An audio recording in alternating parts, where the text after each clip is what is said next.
Welcome back to CTV News Channel. I'm Todd Vanderheyden. Donald Trump's efforts to try and delay his New York hush money case ongoing. This time, his lawyers are trying to request a federal court intervene.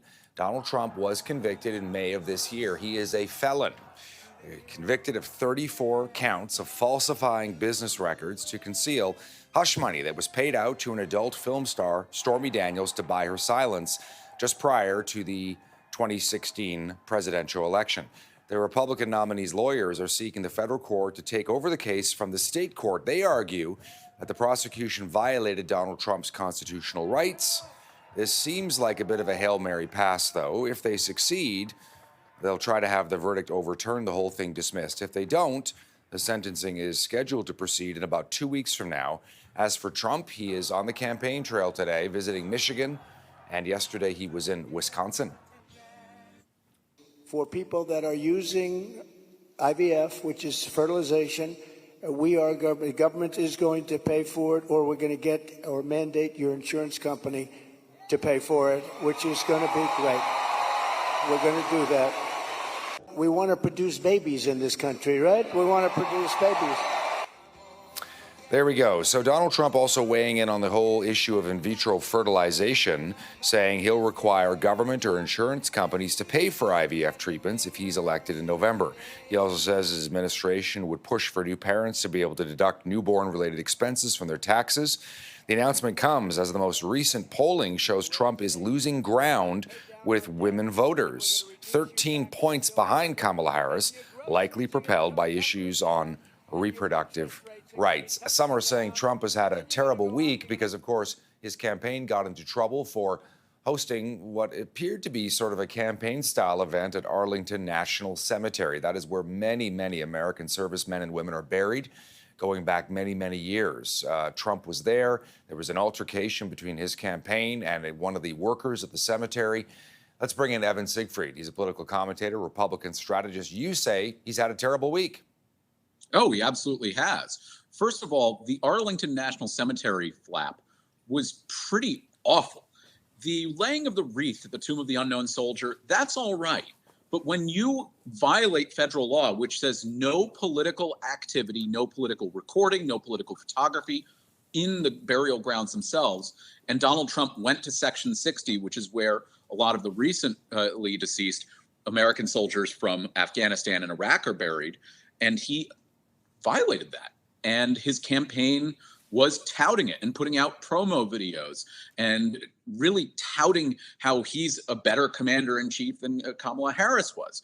And to make matters worse, Spencer Cox, the Republican governor of Utah, he actually attended with Donald Trump as well. And his campaign team put out a video and a fundraising appeal using pictures from this. Immediately, Cox came out and said it was erroneous, and he apologized because it should not have happened in the first place, because it was a private event. And so that has been the first thing that happened with that. And the next thing is the United States Army came out and issued a statement essentially rebuking the Trump campaign and saying that they were told not to do this, yet they went ahead again. The Trump campaign's response is to fight the U.S. Army, as well as the one worker at Arlington National Cemetery who said, hey, you can't do this. It's not a good look. Yeah, and there was a photo, and you know the one I'm talking about, where Trump is there and he's got his thumbs up and he's kind of smiling, over the grave of a service member who died, in Afghanistan. And, the appropriateness of that, I gather, is debatable. Some would call that not appropriate at all, to be giving the thumbs up at a grave.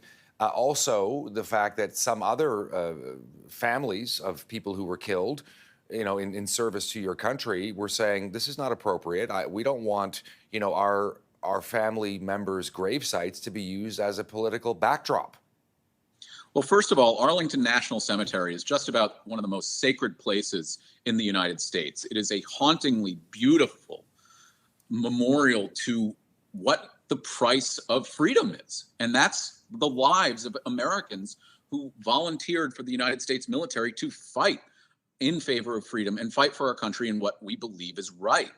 And Gold Star families, which are the families of people who have lost loved ones in wars, they they're pretty sacrosanct in this country.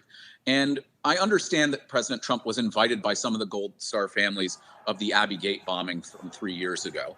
And if they're comfortable with him putting the thumbs up, that's their choice. And it's not for me to criticize what they want him to do or if they are liking it. But putting those photos out there are families of other veterans, be they Republican or Democrat, who are very upset about this. And I think the veterans community is also upset because it looks like it's just in distaste. And it's not a good look for anybody. Forget that it was Donald Trump to really do.